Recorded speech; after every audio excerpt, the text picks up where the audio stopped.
Friends, Baakiyalakshmi serial next promo என்ன மாதிரியான twist ஆக்க போகுதுன்னு பார்க்கலாம். மயு கேக் கட் பண்ணாமல் உட்காந்துட்டே இருக்காங்க.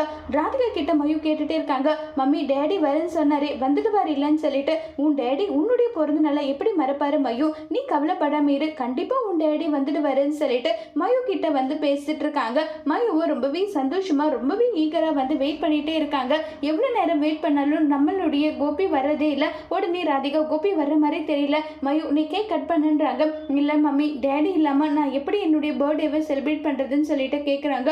உடனே ராதிகாவுடைய அம்மா, உன்னுடைய அப்பாவுக்கு புது புது சொந்தமெல்லாம் கிடைச்சிருக்கு, உன்னை எப்படி உன் அப்பா பார்ப்பாரு, அதனால நீ கேக்கை கட் பண்ணுன்னு சொல்லிட்டு ரொம்பவே கோவப்படுறதும் உடனே மயு வந்து மனசே இல்லாமல் கேக் கட் பண்ணுறாங்க. கரெக்டாக அந்த இடத்துக்கு பாக்கியா வராங்க. பாக்கியா வந்து மயுவுக்கு ஹாப்பி பர்த்டே நல்லா சொல்லிட்டு பாக்கியா மயுவுக்கு கிஃப்ட் எல்லாம் கொடுக்குறாங்க.